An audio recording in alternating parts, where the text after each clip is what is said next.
اور گروپ بھی ہیں. یہ TTP نے کہا ہے, وہ ٹھیک ہے یا نہیں ہے یہ تو قانون نافذ کرنے والے ادارے طے کریں گے, لیکن میں آپ کو بتا رہا ہوں TTP نے کیا کہا ہے. مولوی گل بہادر گروپ کے پاس بھی پوری کیپیسٹی ہے کہ وہ یہ کام کر سکے, اور گروپ بھی ہیں ان کے پاس کیپیسٹی ہے. ایک تو آصف یہ جو لینس ہے نا یہ ہمارا آ گیا افغانستان کا, ایک اور لینس جو ہم مس کر رہے ہیں آصف وہ لینس ہے انڈیا کا. آپ کو پتہ ہے کل شام کو ہندوستان میں جو ریڈ فورٹ جو لال قلعہ ہے اس کے گیٹ نمبر 1 پہ ایک گاڑی کے اندر دھماکہ ہوا ہے, اس میں بھی تقریباً 7-8 افراد جو ہے وہ مارے گئے ہیں. وہاں پر جو بھارت کی جو حکومت ہے وہ یہ کہہ رہی ہے کہ ہم اس کی تحقیقات کر رہے ہیں, اور ابھی تک کوئی نام تو نہیں ٹاپ لیول سے لیا گیا. لیکن آصف آپ کو پتہ ہے کہ انہوں نے اناؤنس کر رکھا ہے, بھارت نے کہہ رکھا ہے کہ آپریشن سندور ہم نے ختم نہیں کیا. اور آپ یہ جان کر حیران ہوں گے کہ جو گاڑی بھارت میں دلی میں جس میں دھماکہ ہوا ہے اس گاڑی کے اوپر نمبر پلیٹ لگی ہوئی تھی ہریانہ کی جو پنجاب ہے اس کی, اور سلمان نام کا کوئی بندہ ہے جس کے نام پر وہ گاڑی تھی. اور ظاہر ہے کوئی بندہ اپنے اوریجنل ڈیٹیلز کے ساتھ تو وہاں پر نہیں آتا. تو مجھے آصف پتہ ہے کیا خطرہ ہے, مجھے آصف خطرہ یہ ہے کہ اس وقت پاکستان ایک بڑی ڈیلیکیٹ سچویشن میں ہے. ایک طرف افغانستان ہے جس کے ساتھ ہمارے تعلقات ٹھیک نہیں ہیں, دوسری طرف ہندوستان ہے جس کے ہمارے ساتھ تعلقات ٹھیک نہیں ہیں. اور اب یہ سچویشن دیکھیں, خدا نہ کرے یہ چیزیں بگڑ جاتی ہیں تو آصف کیا ہوگا, بیک وقت ہماری جو 2 سرحدیں ہیں وہ ہاٹ ہو جائیں گی. تو یہ ہے سچویشن ٹینس ہے پاکستان میں. آپ کو پتہ ہے آصف جو ترکیہ ہے, ترکیہ کے صدر طیب اردغان نے ایک اناؤنسمنٹ کی ہے کہ ان کے وزیر دفاع, ان کے وزیر خارجہ اور ان کے انٹیلیجنس چیف وہ پاکستان آئیں گے اسی ہفتے. اور کس لیے وہ آ رہے ہیں؟ وہ آ رہے ہیں آصف پاکستان اور طالبان کے مذاکرات کرانے. ایران نے بھی اناؤنس کر رکھا ہے کہ جی ہم بھی پیشکش انہوں نے کی ہے ایران نے بھی کہ ہم مذاکرات کرائیں گے. تو یہ آصف صورتحال ہے. جی اچھا اعزاز, دیکھیں 2-3 چیزیں ہیں. ایک تو بالکل ہمیں بڑی احتیاط سے ان ساری چیزوں کو دیکھنا چاہیے. کچھ ایسے ایلیمنٹس بھی ہو سکتے ہیں جو ہمارے پڑوسی ملکوں کے ساتھ ہماری جنگ کرانا چاہ رہے ہوں اور چاہ رہے ہوں کہ ایکسلریٹ ہوں, کابل کے ساتھ ہماری چیزیں یا انڈیا کے ساتھ ہوں. تو ہمیں بھی بڑا دیکھ سن کے, اور جس طرح کے خود کش حملہ آور کی وہ گردن بھی مل گئی اور کوشش کی جائے گی اس کا DNA اور اس کی شناخت کرنے کی, تو شاید ہمیں کوئی لیڈ اس کی ہاتھ آ سکے. لیکن مین وائل یہ ہے کہ فریجائل ہوگی ہے کنڈیشن بہت زیادہ. اور جو آپ نے اسلام آباد, دلی اور کابل تینوں جو ہیں اس وقت ہائی الرٹ پہ ہیں اور حالات جو ہیں وہ اچھے نہیں ہیں. اور یہ یقیناً ایک کوئی اچھی بات نہیں ہے خطے کے لیے بھی. اور اگر ظاہر ہے کہ پاکستان کو بیرونی دشمن ٹارگٹ کریں گے تو ظاہر ہے پاکستان بھی پھر ریئیکٹ تو کرے گا. تو یہ ساری صورتحال میں جو لیڈ کر رہی ہے یہ اس طرف کر رہی ہے کہ ہم زیادہ سے زیادہ اپنے گرد و پیش پہ نظر رکھیں. وزیر داخلہ نے کہا ہے کہ 1 ہفتے کے بعد کوئی گاڑی بغیر سٹیکر والی اسلام آباد میں داخل نہیں ہو سکے گی, اور اسپیشل ٹکرز جو ہیں وہ جاری کیے جائیں گے اور ان کا ریکارڈ جو ہے وزارت داخلہ کے پاس ہوگا کہ آنرشپ کس کے پاس. لیکن اس میں ایک اچھی بات ہوئی ہے, اچھی بات یہ ہوئی ہے کہ آپ دیکھیں بھارت کی طرف سے فوری طور پہ پاکستان پر الزام نہیں لگایا گیا, اور پاکستان نے بھی فوری طور پہ الزام جو ہے وہ کابل کے اوپر نہیں لگا دیا. جو دونوں حکومتیں ہیں وہ ذمہ داری کا مظاہرہ کر رہی ہیں, بھارت والے اپنی طرف سے ذمہ داری کر رہے ہیں, پاکستان اپنی طرف سے, اور خدا کرے یہ امن رہے. لیکن اگر یہ خواہش ہماری تھوڑی سی مجھے ڈیفیکلٹ اس لیے لگ رہی ہے نا, دیکھیں وانا میں کیڈٹ کالج انڈر اٹیک ہے اور 450 کے لگ بھگ اس کے اندر جو کیڈٹس ہیں وہ ابھی تک جو ہیں وہ ان اندر 3 جو دہشت گرد ہیں جن کے خلاف بڑی احتیاط سے آپریشن کیا جا رہا ہے. کل شام کا واقعہ ہے, تو ابھی تک وہ خالی بھی نہیں ان سے کروایا جا سکا, اور احتیاط اس لیے کی جا رہی ہے کہ ہمارے بندے ہیں اندر, بچے ہیں, ان کو وہ کوئی نقصان نہ پہنچائیں. تو پاکستان کی صورتحال تو اس بات کی متقاضی ہے کہ اب ہم ایک طرح سے حالت جنگ میں ہیں, اور اگر ہمارے اس میں ثبوت نکلتے ہیں کسی بھی قسم کے دشمن کے تو پھر ریسٹرین دکھانا بڑا مشکل ہوگا. جو حالات ہمارے لیے پیدا کر دیے گئے ہیں, تو اللہ تعالیٰ رحم کرے اور پاکستان کو دشمنوں کے زہریلے پروپیگنڈے سے اور ان کے شر سے اور ان کی تخریب کاری اور دہشت گردی سے محفوظ رکھے. اچھا اعزاز, اب بات کریں میرا خیال ہے 27ویں آئینی ترمیم کی, اور 27ویں آئینی ترمیم گو کے منظوری کے آخری مرحلے میں ہے. لیکن 28ویں آئینی ترمیم کی چاپ ہمیں ابھی سے سنائی دے رہی ہے، وزراء بھی اس پہ بات کر رہے ہیں. آپ کی کیا معلومات ہیں 28ویں آئینی ترمیم میں کیا کیا کچھ ہوگا؟ آصف، 28ویں آئینی ترمیم میں جو کل 4 باتیں میں نے کہی تھیں وہ 4 باتیں بتا دی ہیں آج مختلف حکومتی زعماء نے کہ جی 28ویں آئینی ترمیم آ رہی ہے.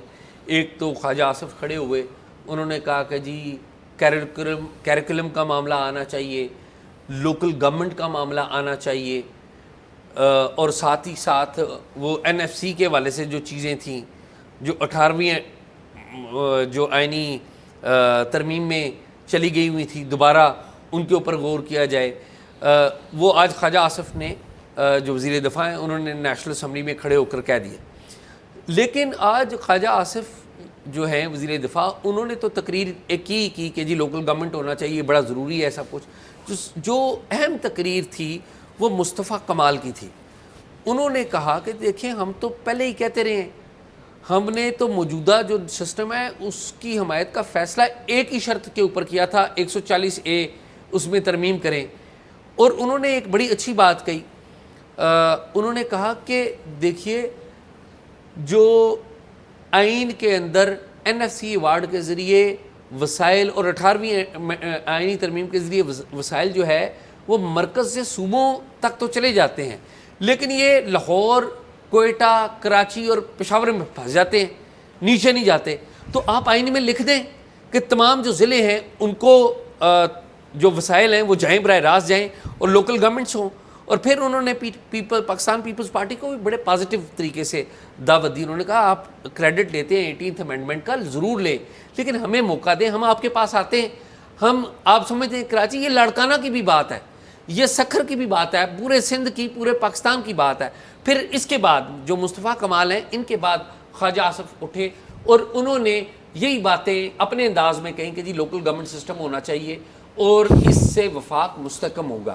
تو ٹیکنیکلی انہوں نے جو مصطفیٰ کمال ہے ان کی بات کو جسے کہتے ہیں نا انڈورس کیا. 4 باتیں آپ بتائیں نا، پھر میں بھی کچھ بتاؤں. تو خواجہ صاحب نے یہی بات کہی نا کہ انہوں نے کہا جی یہ وفاق اس سے مضبوط ہوگا. جو لوکل گورنمنٹ سسٹم کو ڈکٹیٹرز استعمال کرتے رہے، لیکن انہوں نے اسے افیکٹولی یوز کیا، ہمیں استعمال کرنا چاہیے، اور اس سے ہماری سیاسی جماعتیں بھی مضبوط ہوں گی، ملک بھی مضبوط ہوگا اور ترقی بھی کرے گا. یہ موٹی بات انہوں نے خواجہ آصف صاحب نے یہ بات. اچھا اعزاز، جو اس میں کچھ چیزیں جو ہیں نا وہ بھی ہیں جو ابھی نہیں مانی گئی، وہ آپ بالکل صحیح کہہ رہے ہیں، وہ آئیں گی. کچھ چیزیں اور بھی ہیں وہ ہم آپ کو پھر دوبارہ بتائیں گے، آنے والے دنوں میں بتائیں گے. کچھ اور ایسی چیزیں بھی آئیں گی، بتا دیں، کیونکہ حکومت ابھی تک یہ کر رہی ہے کہ وہ کہہ رہی ہے کہ جو اس ترمیم میں پاس ہو رہا ہے ٹھیک ہے، جو نہیں ہو رہا وہ اگلی میں لے آئیں گے. اب جو 26ویں آئینی ترمیم میں چیزیں نہیں ہو سکی تھیں وہ 27ویں میں کروا لی ہیں، اور جو بھی آنی وہ کہہ رہے ہیں 28ویں میں کروا لیں گے. لیکن ایک پورا پیکج ہے اور کچھ چیزیں اور بھی آنی ہیں، وہ میں آپ سے لیٹر شیئر کروں گا. ابھی میں آپ سے نا 2 دلچسپ باتیں شیئر کرنا چاہتا ہوں. کل آپ نے دیکھا کہ سینٹ میں کس طرح ڈھٹائی کے ساتھ اپوزیشن بینچوں سے 2 سینیٹرز کھڑے ہوئے اور انہوں نے حکومت کی حمایت کر دی.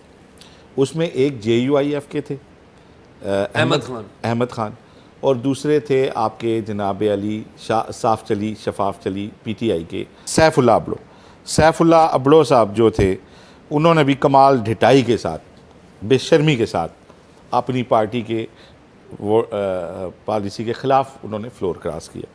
اچھا اب ان 2 لوگوں کو تو لوگ کل سے ان کے پیچھے پڑے ہوئے ہیں، میڈیا بھی پیچھے پڑا ہوا ہے، اور آپ نے دیکھا ہوگا وہ احمد خان کس طرح گواچی گاں کی طرح ادھر ادھر دوڑ رہے ہیں اور ان کے پاس کہنے کے لیے کچھ نہیں ہے. اور ایسے شرم آنی چاہیے اس طرح کی زندگی گزارنے والے لوگوں کو، جس اپنے اعمال ایسے ہیں. لیکن ان کی کچھ مجبوریاں ہیں اور کچھ ہمیں آج بات کرنی ہے پولیٹیکل لیڈرشپ کی، اس ڈھٹائی کی طرف جس کی طرف لوگوں کا شاید دھیان نہیں ہے. دیکھیں یہ دونوں لوگ بزنس مین ہیں، سیف اللہ ابڑو بھی اور احمد خان بھی. اب ہمیں یہ بتایا گیا ہے کہ کس کرائٹیریے کے تحت آئے ہیں. سوال پیدا ہوتا ہے نا کہ یہ کیسے آگے ایک جماعت میں اور پھر سینٹ کا ٹکٹ لے لیا. تو بتایا یہی گیا ہے کہ مبینہ طور پہ اس طرح کے جو لوگ ہوتے ہیں، پیسے والے لوگ، وہ پیسہ دے کے آتے ہیں، پارٹیوں کو فنڈ کے نام پہ پیسہ دیتے ہیں، اور مبینہ طور پہ ان لوگوں نے بھی پیسہ دیا تھا، انتہائی باوثوق لوگوں نے ہمیں بتایا. اور یہ 2 لوگ نہیں ہیں، آپ کا جو سینٹ ہے نا اعزاز، یہ ارب پتی لوگوں کا کلب ہے. پاکستان کے ارب پتی لوگ ایک سیاسی ٹیگ لینے کے لیے یہاں 1-2 ارب روپیہ خرچ کے اس کی ممبرشپ لے لیتے ہیں اور ذرا ٹانگ پہ ٹانگ رکھ کے نا تو آئی جیز اور سیکٹریز کو کہتے ہیں کہ بتاؤ ذرا یہ کس طرح ہوا. تھوڑا سا وہ طاقت کا مزہ لینے کے لیے 1-2 ارب روپیہ خرچ دیتے ہیں. اور ایک بہت بڑی کلاس ہے, یہ کلب ہے, ارب پتی لوگوں کا کلب ہے. اور سیاسی جماعتوں کے جو اکابرین ہیں وہ ان لوگوں سے پارٹی فنڈ کے نام پہ چندہ لیتے ہیں, رشوت لیتے ہیں, بھیک لیتے ہیں. بتائے آج جے یو آئی بھی بتائے اور پی ٹی آئی بھی بتائے کہ ان کے پاس ان سیٹھوں کے علاوہ کیا جینون ورکر یا ٹیکنوکریٹ نہیں تھے کہ جن کو سینٹ میں لایا جاتا اور آج وہ ان کو پیٹ نہ دکھاتے. لیکن یہ ان سیاستدانوں کا لسٹ ہے, یہ چوری ہے ان کی, یہ ڈاکہ ہے ان کا کہ وہ پیسے والے لوگوں کو آگے لے کے آتے ہیں, ان سے پیسے لیتے ہیں اور وہ تو کہتے ہیں کہ ہم تو پیسے دے کے آئے ہیں, ہم کسی کی بات نہیں مانیں گے. اور جو سچے پولیٹیکل ورکرز ہوتے ہیں وہ پیچھے رہ جاتے ہیں. پیچھے کیا رہ جاتے ہیں, انہیں پوچھتا ہی کوئی نہیں ہے. چند ایک لوگ ہیں اس پورے سینٹ میں, میرا خیال ہے ڈبل فگر میں نہیں ہوں گے, جو کہ ورکر ہیں اور وہ انہیں پارٹیوں نے ٹکٹ دی ہیں. میں بتا رہا ہوں وہ 10 نہیں ہوں گے, 100 کے عوام میں وہ 10 بھی نہیں ہیں جن کی کوئی جمہوریت کے لیے کنٹریبیوشن ہے, جن کی پاکستان میں کسی سیاسی جدوجہد میں کوئی شمولیت ہے, جن کی کوئی سیاسی شناخت اور آئیڈیالوجی ہے, وہ لوگ. تو افسوس کی بات یہ ہے کہ اس طرح کے بہت سارے مورے ابھی بھی موجود ہیں. نیشنل اسمبلی میں کم ہوتے ہیں, ہلکے کی پالیٹکس ہوتی ہے, لوگ خیال کرتے ہیں یہاں پہ آتے ہیں پیسے دے کے. یہ دیکھ لیں آپ, ان میں کوئی بندہ اس میں ماڑا بندہ آپ کو نہیں ملتا. میں نے بتایا کہ خال ملتے ہیں, شاید ڈبل فگر میں بھی نہ ہوں, اور وہ بھی ایک سویٹ ڈش کے طور پہ پارٹیاں 1-2 بندے انٹروڈیوس کراتی ہیں ورکروں کو کہ چلو یار, کوئی یہ نہ کہے کہ بالکل ہی نہیں دیا. اب پیپلز پارٹی ہے تو ان کے وہ سینیٹر وقار مہدی صاحب ہیں یا مسعود احسن ٹائپ لوگ ہیں, ٹھیک ہے نا, شہادت اوان, یہ جینون لوگ ہیں, مڈل کلاس, یہ لوور مڈل کلاس, یہ جن کی کنٹریبیوشن ہے سیاسی جماعتوں کے اندر وہ رہے ہیں, ورکر رہے ہیں. عرفان صدیقی صاحب تھے جس طرح, ٹھیک ہے نا, پرویز رشید صاحب ہیں, اس طرح چند ایک لوگ ہوتے ہیں ہر جماعت میں جن کو وہ سویٹ ڈش کے طور پہ انٹروڈیوس کرایا جاتا ہے. باقی معاملات پیسے لے کے ہی چلتے ہیں. اور بے شمار لوگ وہ ہیں اس سینٹ میں جن کی کبھی کوئی سیاسی جماعت کے ساتھ کسی کے ساتھ ایفیلیشن نہیں رہی, انہوں نے پیسے دیے, سیاسی جماعت جوائن کی اور سیاسی جماعت سے سیدھے سینیٹر بن گئے. ان ساری سیاسی جماعتوں کو شرم آنی چاہیے جو اپنے سینٹ کے ٹکٹ بیچتی ہیں اور اس ہارس ٹریڈنگ کی بنیاد رکھنے والے وہ سارے لوگ ہیں. اب آگے چلتے ہیں. میں آپ کو ایک دلچسپ واقعہ سناتا ہوں ایک اسپیکر کا. ایک اسپیکر نے کسی ایک بندے کو کہا, بڑے مالدار بندے کو, کہ میں آپ کو سینٹ میں ٹکٹ دوں گا. اچھا, ٹھیک ہے. انہوں نے فاٹا والوں کے ساتھ اپنی بڑی گیم بنائی ہوئی تھی اسپیکر نے, اور اس صاحب سے 32 کروڑ روپے لے کے اس کو فاٹا والوں سے ووٹ دلوانے کی انہوں نے حامی بھر دی. اب ہوا یہ کہ ان کے جو پرپوزر اور اسکینڈر تھے اس سینیٹر صاحب کے, ان سینیٹر جو جس مالدار انسان نے سینیٹر بننا تھا, اس کے جو کزن تھے نا وہ بھی بڑے ویل آف لوگ تھے. تو انہوں نے کہا یار اگر ہم سینیٹر نہیں بن رہے تو ہمارے کزن کو بھی نہیں بننا چاہیے. انہوں نے ڈبل پیسے لگا دیے. انہوں نے ڈبل پیسے دے کے پرپوزر اور اسکینڈر کو خرید لیا. ٹھیک ہے. اسلام آباد کے ایک پوش فلیٹس کے اندر انہوں نے ان پرپوزر اور اسکینڈر کو جا کے بند کر دیا کہ بس آپ نے نہیں جانا, کل ہمارے کزن کے ساتھ نہیں جانا آپ نے, اور ان کو کروڑوں روپے ان کو دیے. اب وہ سینیٹر جو بن رہا تھا اس کو پتہ چل گیا, اس نے اس اسپیکر کو بتایا کہ یار میرے وہ پرپوزر اور اسکینڈر تو بک گئے ہیں, جو میں نے خریدے تھے وہ تو آگے بک گئے ہیں.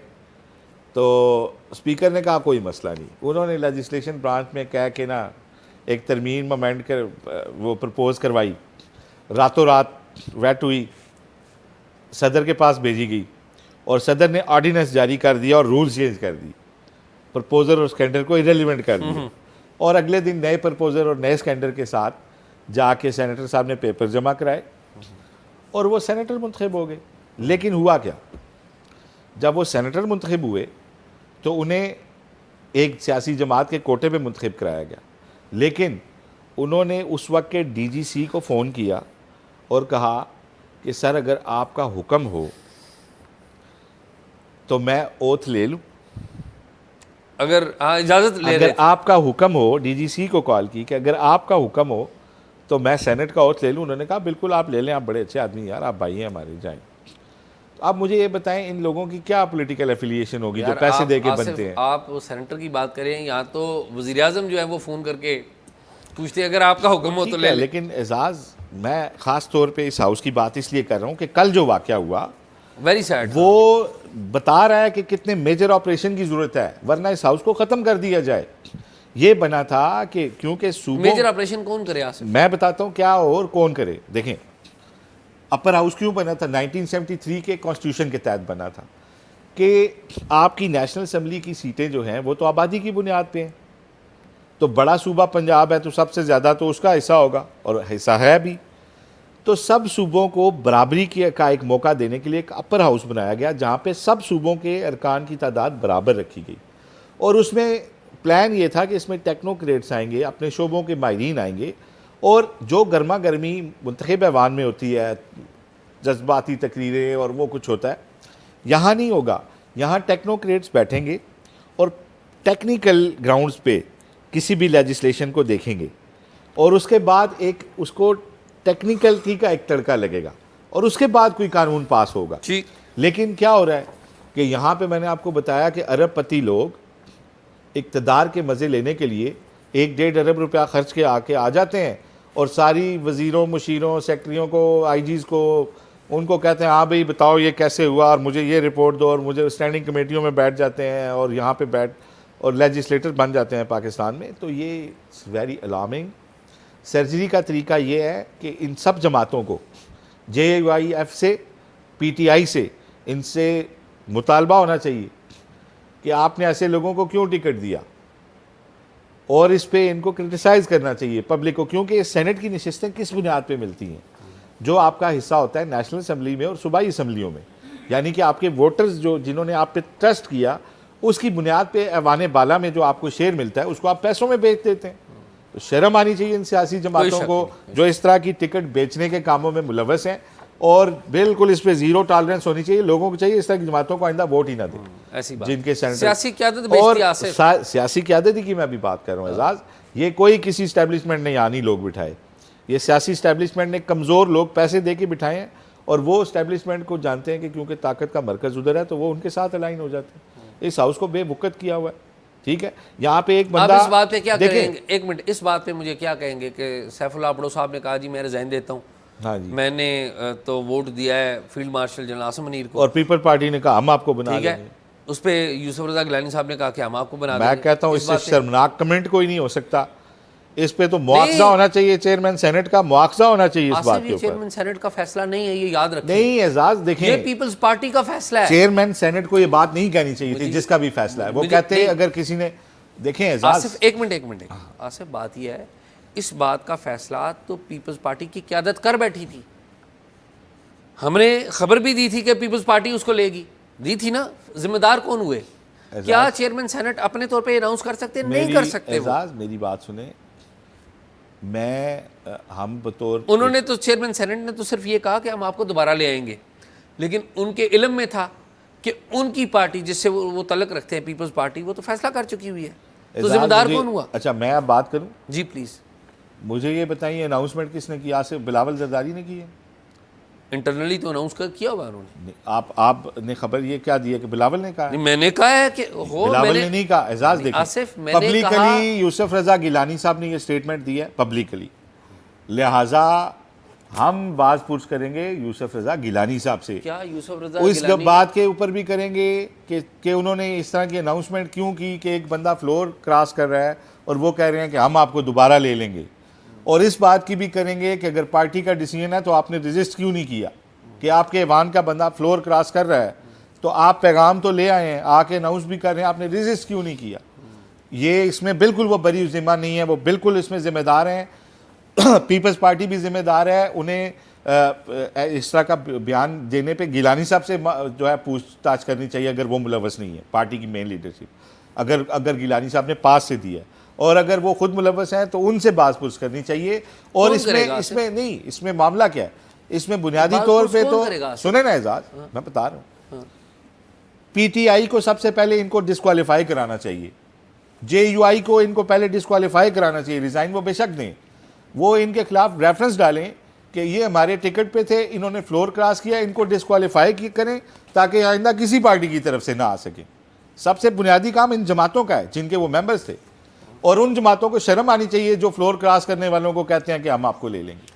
تو میں یہ کہہ رہا ہوں, ووٹ کوئی آپ جس اپنی جماعت کے آپ فلور کراس نہیں کر سکتے. اگر آپ کی جماعت کا فیصلہ ہے ٹھیک ہے آپ ووٹ دیں, لیکن آپ فلور کراس کر رہے ہیں اور آپ وہاں پہ کھڑے ہو کے کہہ رہے ہیں کہ جی میں نے تو فیلڈ مارشل کی وجہ سے ووٹ دیا, یعنی آپ یہ نہیں کہہ رہے کہ میں نے ترمیم صحیح تھی تو دیا, آپ تو بالکل وہ ننگے ہو کے سامنے آ گئے اور آپ بتا رہے ہیں. تو یہ چیزیں اس میں دیکھیں 27ویں آئینی ترمیم میں جہاں ننگے ہو کے سامنے آ گیا نا حکمران اتحاد, ٹھیک ہے, اس میں آج ٹاک آف دی ٹاؤن تھی کل, کیونکہ سینٹ سے پاس ہوا, تو اور کل ہی ہم نے تقی عثمانی صاحب کی بھی بات کی تھی شو میں, بڑی درست بات تھی. تو آج ایک عام پاکستانی پوچھ رہا تھا, اور ایون میں کچھ ایسے دوستوں کا بھی ذکر کروں گا جو مسلم لیگ نون کے حمایتی ہیں, وہ مجھے ملے, تو انہوں نے کہا یار ہمیں بڑا افسوس ہے, میاں نواز شریف سے بڑا افسوس ہے. میں نے کہا جی کیا افسوس ہو گیا آپ کو؟ انہوں نے کہا جی یہ جو ترمیم, میں نے کہا آپ کو بڑا لیٹ افسوس ہوا ہے, آپ کو 26ویں ترمیم پہ افسوس نہیں. ان کا نہیں وہ عام ججوں کا وہ میں نے کہا جو بھی آپ سمجھتے تھے. تو انہوں نے کہا یار ہمیں اس بات پہ بڑا افسوس ہے کہ یہ لائف ٹائم امیونٹی جو ہے وہ کیسے ہو سکتی ہے, یہ تو اللہ کے نبی بھی جواب دہ ہوتے تھے اور پھر خلفائے راشدین جواب دہ ہوتے تھے, تو یہ کیسے ہو سکتی. میں نے کہا یہ تو میاں صاحب سے ہی پوچھیں, کیونکہ ہمیں تو خود اس کی سمجھ نہیں آ رہی. ہم تو چاہیں گے کہ میاں صاحب ہمیں سمجھائیں, یا شہباز شریف سمجھائیں, یا بلاول سمجھائیں, یا ان کے ابا جی سمجھائیں جنہوں نے لائف امیونٹی لی ہے. سب سے پہلے تو یار ان لوگوں کے یہ سوچنا چاہیے ان کی لائف رہ کتنی گئی ہے.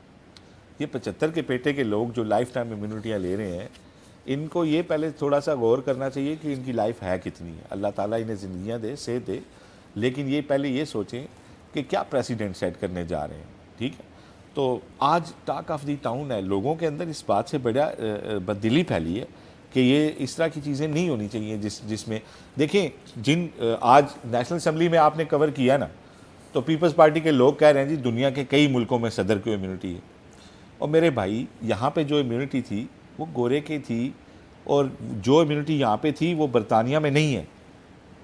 جو نو آبادیاتی ممالک میں جو امیونٹیز وہ لیتے تھے وہ وہاں پہ نہیں ہیں. مجھے اچھی طرح یاد ہے کہ میں وہاں پہ تھا, 2 سال پرانی بات ہے, تو جو ابھی وہ فوت ہو گئے ہیں وہ تھے, میرے ذہن میں نام نہیں آ رہا یار, وہ شاہی فیملی کے وہ جو بڑے ضعیف تھے, کنگ کے بھائی نہیں, کنگ کے بھائی تھے, وہ روڈ ایکسیڈنٹ میں نا ان سے کوئی سائیکل سوار کی ٹکر ہو گئی, تو انہوں نے اسے ہاسپٹل بھی گئے اور اسے بڑا کمپنسیٹ بھی کیا, اور اس نے معاف بھی کر دیا کہ یار کوئی ڈیلیبریٹلی نہیں ہوا آپ سے, اس نے انہیں بندے نے معاف کر دیا. لیکن اس کے معافی کے کوئی ہفتے بعد اچانک وہ گئے اور انہوں نے اپنا ڈرائیونگ لائسنس وڈرا کر دیا کہ I am too old to drive, حالانکہ وہ معاملہ ختم ہو چکا تھا قانونی طور پہ بھی, اور وہ بندے نے معافی بھی دے دی تھی. برطانوی کنگ کے بھائی کی بات جی. تو انہوں نے جو ہے وہ جا کے لائسنس وڈرا کر دیا, بجائے اس کے کہ وہ کہتے ہیں کہ جی میرا تو مسئلہ حل ہو گیا تو میں تو گاڑی اب لیکن یہ اخلاقیات ہوتی ہیں یار, کاش کہ ہمارے پتہ نہیں ہوں گی کبھی ہماری زندگی میں اس طرح کی کوئی اخلاقی مثالیں. آئینی ترمیم کے اوپر ہاں باتیں تو خیر اس پہ بہت دن ہوتی رہیں گی, یہ جو کچھ ہوا ہے. خیر اب اگلے بتائیں کہ وہ سینیٹر عرفان صدیقی صاحب وہ بیچارے وفات پا گئے. سینیٹر عرفان صدیقی صاحب وفات پا گئے ہیں, اور سینیٹر عرفان صدیقی ایک علمی ادبی شخصیت تھے اور لوگوں سے پیار کرنے والے انسان تھے. خطہ پٹھوار کے سپوت تھے, چک پیلی خان کے پاس ان کا گاؤں تھا جہاں وہ پیدا ہوئے, اور بعد میں شعبہ تدریس سے منسلک ہوئے. 63 میں وہ آئے تھے پنڈی میں پڑھانے کے لیے. وہیں پہ ان کی جو ہے ساجد ملک صاحب ایک ان کے دوست ہیں جو آخری دن تک ان کے ساتھ رہے, ان سے بھی دوستی ہوئی. اور یہاں پنڈی میں ان کے جو شاگرد تھے نا, بہت بڑی تعداد میں ان کے شاگرد سول اور فوجی بیوروکریسی میں اور ہر شعبہ زندگی میں ملتے ہیں. لیکن فیلڈ مارشل عاصم منیر اور جنرل باجوہ بھی انہی کے شاگردوں میں سے ہیں, عرفان صدیقی صاحب کے. اور یہی وجہ ہے کہ جب آپ کو یاد ہوگا عمران خان کے دور میں ان پہ ایک جھوٹا مقدمہ بنایا گیا تھا کرایہ داری کا, اور انہیں رات کو وہ آ کے لے گئے تھے. تو میں سب سے پہلے ادھر پہنچا تھا, تو وہاں پہ آپ کو پتہ ہے کہ فوجی حلقوں سے مداخلت ہوئی تھی, اور چھٹی والے دن پھر ان کو ریلیز کیا گیا تھا اڈیالہ جیل سے. لیکن ان کی جو شناخت تھی نا, ان کی شناخت تھی ایک انسان دوست شخص کی, ایک علمی ادبی شخصیت کے طور پہ جانے جاتے تھے. میاں نواز شریف کے اسپیچ رائٹر رہے, رفیق تارڑ صاحب کے ساتھ ان کے ساتھ بڑا کلوزلی کام کیا. بعد میں انہوں نے تقریباً انہوں نے اپنی جاب جو ہے وہ والنٹیریلی جو ہے نا ایٹ دا ایج آف میرا خیال ہے 44-45 وہ چھوڑ کے وہ جرنلزم میں آگے تھے. آصف پہلے کالم لکھتے رہے. جی آصف میں تھوڑا سا ایڈ کروں گا اور آپ اجازت دیں تو. آصف جو یہ پہلے ٹیچر تھے اور پھر انہوں نے امت اخبار جوائن کیا تھا. امت اخبار میں یہ لکھا کرتے تھے اور بہت خوبصورت لکھا کرتے تھے. ان کی جو اردو تحریر ہے وہ بڑی اچھی تھی. اسی دوران ان کی جو تعلق اور واسطہ جو ہے وہ رفیق تارڑ صاحب سے ہو گیا. رفیق تارڑ صاحب بندے ہیں وہ سابق صدر جنہیں 99 میں آپ کو یاد ہو جب 12 اکتوبر 99 ہوا تھا تو رفیق تارڑ صدر تھے. فاروق احمد خان لغاری کو جب نے ریزائن کیا تھا تو اس کے بعد فاروق لغاری بنے تھے. تو یہ سب رفیق تارڑ فاروق لغاری صاحب کے بعد صدر ہوئے. تو یہ رفیق تارڑ صاحب نے ان کو آفر کیا کہ آپ میرے میڈیا کو دیکھیں بطور ایوان صدر میں, صدر کے میڈیا کے انچارج بن جائیں. تو یہ پھر صدر کے اسپیچ رائٹر اور میڈیا انچارج بنے اور پھر ان کا جو تعارف ہے وہ میاں نواز شریف سے بھی فارملی جسے کہتے ہیں نا وہ ہوا. اور اس کے بعد یہ مسلم لیگ نون کے ہو گئے, مسلم لیگ نون کے بڑے قریب رہے. زیادہ جو ان کی قربت ہے وہ جب میاں صاحبان تھے جدہ میں تو اس وقت اس دوران یہ ان کے پاس جایا کرتے تھے اور ان کی زیادہ قربت ہو گئی. اور پھر بعد میں آپ کو پتہ ہے ان کی اور زیادہ اہمیت ہوئی, پرٹیکولرلی 2013 کا جو نون لیگ کا ٹینیور ہے اس میں بہت زیادہ قریب ہو گئے تھے میاں صاحب کے اور آخری وقت تک وہ میاں صاحب کے قریب رہے ہیں. میسیجز دکھایا کرتے تھے. یہ وہ باتیں جو خود انہوں نے ایکچولی مجھے بتائی ہیں. میں ان کے تھوڑے سے آپ کو بتا دوں جو ان کی ذمہ داریاں رہی ہیں. جی جی. یہ صدر رفیق تارڑ کے پریس سیکرٹری رہے ہیں, میاں نواز شریف کے اسپیچ رائٹر رہے ہیں, سینٹ میں نون لیگ کے ابھی پارلیمانی سیکرٹری تھے, سینٹ کی خارجہ امور کی کمیٹی کے چیئرمین بھی تھے. اس کے علاوہ مسلم لیگ نون کی منشور کمیٹی کے سربراہ رہے ہیں یہ, ٹھیک ہے. اور اس کے علاوہ نصف درجن سے زائد تصانیف بھی ہیں ان کی. اور ان کے جو ہے نا 3 بیٹیاں اور 2 بیٹے ہیں. لیکن جو ان کے شاگرد بیٹے بیٹیاں ہیں ان کی تعداد ہزاروں میں ہے اور بہت بڑی تعداد میں اور بڑے انفلوئنشل عہدوں کے اوپر ان کے شاگرد جو ہیں وہ رہے ہیں. جو ان کی خدمات کے اطراف میں انہیں ہلال امتیاز بھی دیا گیا. ریڈیو سے بڑا ان کا تعلق رہا اور ریڈیو میں انہوں نے بہت سارے ڈرامے بھی لکھے ہیں. 100 سے زیادہ ڈرامے ریڈیو کے لیے انہوں نے لکھے اور بڑی انہیں پذیرائی بھی ملی. تو ایک جو ابھی جو ان کے ساتھ واقعہ ہوا تھوڑی سی اس کے اوپر اگر آپ کہیں تو میں بات کر دوں یا آپ نے کچھ ایڈ کرنا؟ نہیں پلیز آپ یہ کریں, میں اینڈ میں. ابھی عرفان صدیقی صاحب بیرون ملک گئے ہوئے تھے اور وہاں بہت ایکسٹینسو سفر کے دوران انہیں کوئی ٹھنڈ لگی اور نمونیا ہو گیا. تو جب یہ واپس آئے تو ان کو تکلیف ہوئی اور یہ بڑھتے بڑھتے ان کی ایک سائڈ جو ہے وہ پیرالائز ہوگی. تو پھر یہ مقامی ہاسپٹل میں یہاں جو ہے وہاں پہ ایڈمٹ ہو گئے اور اسی دوران ان کے پھیپھڑوں میں پانی چلا گیا, کافی سیریس ہو گئے. پہلے وینٹیلیٹر پہ ڈال دیے گئے, پھر اس کے بعد یہ بہتر ہو گئے اور کمرے میں آ گئے. بلکہ ایک دن بچے کو انہوں نے کالم بھی ڈکٹیٹ کرایا اور ایک دن نا یہ ادھر بھی آئے, پارلیمنٹ بھی آئے. اور ان کے بعد میں پھر اچانک طبیعت خراب ہوگی. ہمارے دوست ہیں سینیٹر مسرور احسن صاحب اور وقار مہدی صاحب اور یہ اپنے اوان صاحب جو ہیں یہ شہادت اوان صاحب. تو یہ سارے لوگ ان کو دیکھنے گئے, پھول شول دے کے آئے. تو انہوں نے کہا یار ان کی کچھ سے ٹھیک نہیں لگ رہی ہمیں, اللہ رحم کرے. اور یہ وہ تو میں نے تو خیر ہم نے اس دن بھی پروگرام میں ذکر کیا تھا, آپ نہیں تھے, مظہر صاحب تھے, تو ہم نے ذکر کیا تھا کہ ان کی صحت ٹھیک نہیں. تو اب یہ ہے کہ اس کے بعد پھر اچانک صحت ان کی بگڑ گئی. آصف کل میں سینٹ میں تھا, شام کو تقریباً 3:40 کے قریب مجھے ایک سینیٹر نے رابطہ کیا. سینٹ میں آپ کو پتہ ہے 27ویں آئینی ترمیم کا معاملہ چل رہا تھا. تو مجھے اس سینیٹر نے بتایا کہ جو عرفان صدیقی صاحب ہیں وہ وفات پا گئے ہیں. میں نے کہا جی کیسی بات کر رہے ہیں؟ انہوں نے کہا جی وفات پا گئے اور ہمیں یہ بات کہنے سے روکا جا رہا ہے, آپ نا یہ خبر دے دیں. میں نے کہا جی یہ کیسے ہو سکتا ہے؟ اور دوسری بات یہ کہ میری ان کے بچے سے اتفاق سے بات ہوئی کہ میں نے کہا جی کیونکہ آپ کو پتہ ہے میں چھٹی کے بعد آیا تھا کل, تو میں نے ان سے پوچھا, خرید وغیرہ پوچھی. انہوں نے کہا جی والد صاحب کی طبیعت ٹھیک نہیں ہے, وہ آکسیجن کے اوپر ہے. تو میں نے ان کو بتایا, میں نے کہا جی وہ میری ان کے بچے سے بات ہوئی آگے, وہ تو یہ کہہ رہے ہیں, انہوں نے کہا نہیں وہ ان کی ڈیتھ ہو چکی ہے, ان کی فیملی, ان کے گھر والوں کو یا جس کو بھی خصوصی طور پہ یا ڈاکٹرز کو کہا گیا ہے کہ آپ اناؤنس نہ کریں. میں نے کہا کیوں؟ انہوں نے کہا وہ اس لیے کہ اگر یہ اناؤنس ہو جائے گا تو سینٹ میں جو 27ویں آئینی ترمیم ہے وہ پیش بھی نہیں ہو سکے گی اور اس کے اوپر ووٹنگ بھی نہیں ہوگی. کا جو عمل جاری ہے وہ رک جائے گا اور وہ سینٹ کا اجلاس جو ہے وہ آگے چلا جائے گا. اس دن معطل ہو جاتا ہے. طریقہ کار یہ ہے کہ اگر کوئی سینیٹر فوت ہو جائے. تو مجھے آصف یقین ہی نہیں آیا. اس کی وجہ یہ ہے کہ میں نے ان کے بیٹے سے بات کی تھی اور سوشل میڈیا پہ پھر یہ آئی بھی اکا دکا خبریں آئیں, تو پھر بعد میں سوشل میڈیا پہ انہوں نے کہا جی کہ سوشل میڈیا پہ خبریں آ رہی ہیں اور یہ بالکل جھوٹ ہے اور ایسی بات نہیں ہے, اور وہ تو وینٹیلیٹر سے ان کے لیے دعا کریں. سوشل میڈیا کی یہ بات نہیں پتا کہ آئی ہے یا نہیں, لیکن چونکہ میں ان کے بیٹے سے بات کر چکا ہوا تھا اور وہ ایز اے روٹین بات ہوئی تھی, تو میں آصف یہ بات ختم ہو گئی. آج جب میں ادھر تھا سینٹ میں, مجھے پھر وہ انہوں نے کہا میں نے آپ کو کہا نہیں تھا کہ وہ فوت ہو گئے, آپ نے میری بات نہیں مانی. آپ دیکھیں سیاست کے سینے میں دل نہیں ہے کہ آپ نے یہ سب کچھ کروانا تھا. ایک بندے کی ڈیتھ ہو گئی ہے, آپ شاید ہاسپٹل کو یا جیسے تیسے بھی وہ اناؤنس ہی نہیں کروانے دے رہے کہ وہ ان کی ڈیتھ ہو گئی ہے.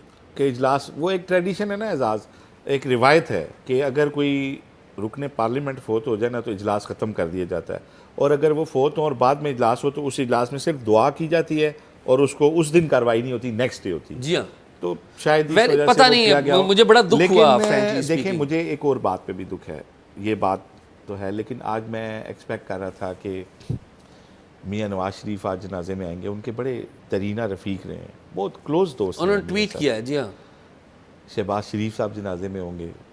مریم تو خیر باہر تھی, ان کا کل آیا تھا کہ ہماری فیملی کی ایک ڈیتھ ہے, جس طرح میری والدہ کا مجھے دکھ ہوا ہے اس طرح مجھے, تو وہ تو خیر مجھے پتہ چلا شاید ادھر نہیں ہے, بیرون ملک گئی ہوئی ہیں.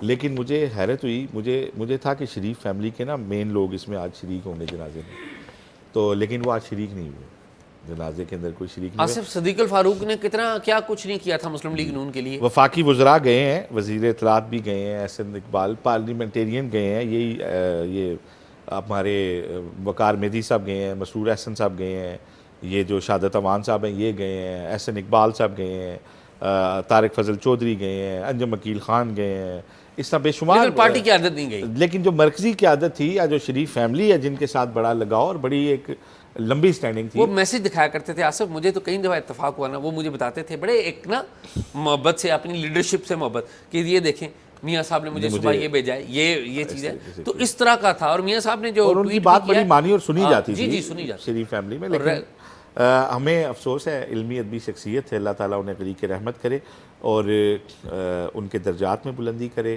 ان کے جو پسماندگان ہیں ان کو اللہ تعالیٰ صبر جمیل دے. اور مسلم لیگ نون میں تو شاید اس پائے کی شخصیت کوئی آتے آتے آئے گی, لیکن ہمیں دلی افسوس ہے سینیٹر عرفان صدیقی صاحب کی جو وفات ہوئی ہے. تو آج تو یہی تھا اعزاز. آصف یہی تھا. ناظرین پروگرام آپ نے دیکھا, پروگرام کے بارے میں رائے اپنی ضرور دیجیے گا, اور اگر کوئی معلومات ہوں تو talkshop@gmail.com پہ شیئر کیجیے. اللہ حافظ.